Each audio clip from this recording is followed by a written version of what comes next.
New Jersey Senator Bob Menendez has been indicted over corruption and bribery.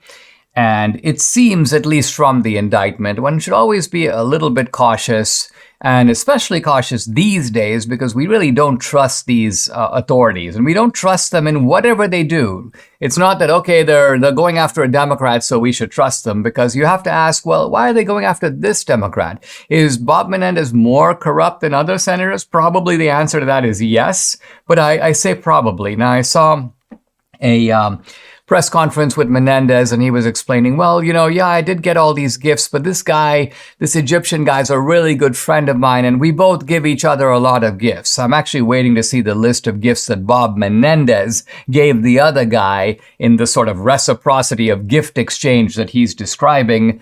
And then Bob Menendez says, I think very implausibly, they're going after me because I'm Latino.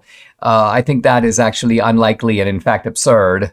But I do think Menendez does have the right to a fair trial and does have the right to due process of law. But the thing that strikes me as I think about the Menendez indictment, and here I'm assuming the facts as stated to be largely true, I am struck by the similarities to the Biden non-indictment. And I say non-indictment because Biden has been doing not just the same thing as Menendez, but a lot worse. Let's think about it. Yeah, Menendez has got a few gold bars. He's got some cash hidden here and there, apparently totaling some $480,000. At least that's what it seems like the DOJ or the FBI found in its investigation into Menendez. Joe Biden and family have collected, $20-30 million? The other thing about Menendez is that he got the money from Egypt. Now, Egypt is not a hostile country. In fact, it's nominally speaking a U.S. ally. And so while it's bad to sell influence to anybody, it's especially bad to sell influence to our adversaries. China is our adversary, and that's who Joe Biden was selling influence to. Russia is our adversary, at least to a large degree. That's who Joe Biden was selling influence to. Ukraine is not exactly our adversary, but nevertheless, that's also who Joe Biden was selling influence to. So the Biden influence racket is on a much bigger scale than Menendez. And yet the striking fact is that not only are they not going after him, they're doing their best to protect him. The organs of government are huddling around Biden. And yet, and Jonathan Turley has done this work for me, so I'm just going to go through his commentary on this. He notes the kind of eerie similarities between the two cases. He says, in both cases, for example, there was an intermediary. Now, in Biden's case, it was largely Hunter Biden, in some cases, other members of the Biden family. So Joe is running a racket through Hunter. In the case of Menendez, it was his wife. Apparently, his wife was the go-between. His wife played the Hunter Biden role. His wife apparently claimed to have known this Egyptian source even before their marriage, and then she kind of set up this kind of influence peddling operation, at least allegedly, and she at one point evidently texted the Egyptian official saying, quote, anytime you need anything, you have my number, and we will make everything happen. Key. We will make everything happen. There's also the clear sense that even though the wife is doing the trading, so to speak, Menendez is the brand. Menendez is the one that has the influence. He, after all, is the senator.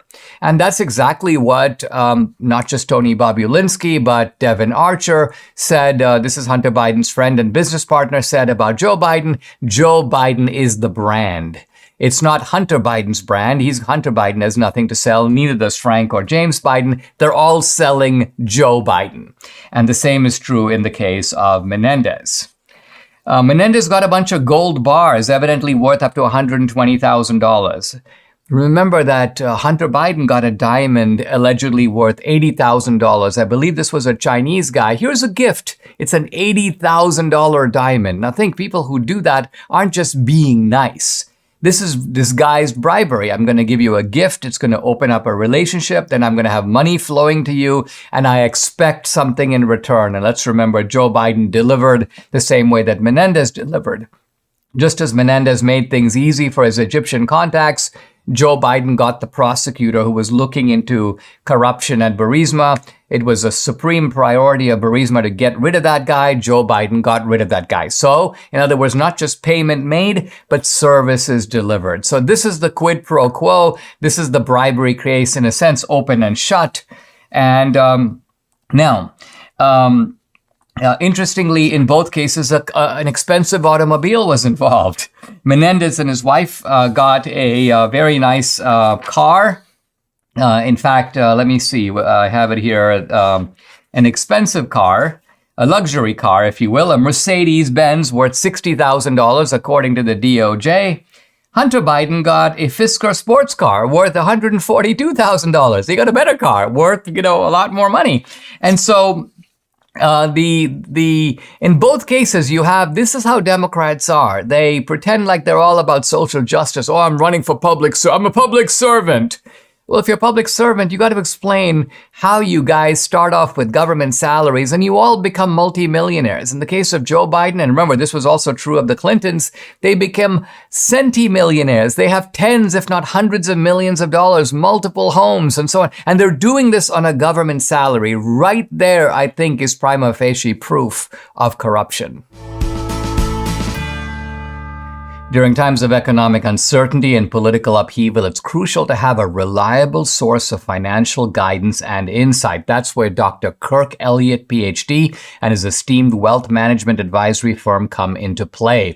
Dr. Kirk Elliott has distinguished himself with 2 PhDs in economics and theology. He's built a reputation in expert financial solutions tailored to your unique needs. His firm specializes in wealth management, offering a comprehensive array of services to protect and grow your assets in an ever-changing world.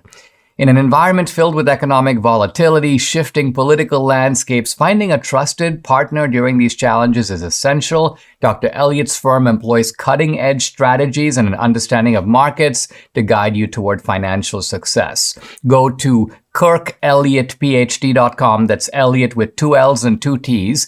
KirkElliottPhD.com/Dinesh. Book an appointment and they will explain their process about investing. Again, that's KirkElliottPhD.com, or you can call or text 720-605-3900.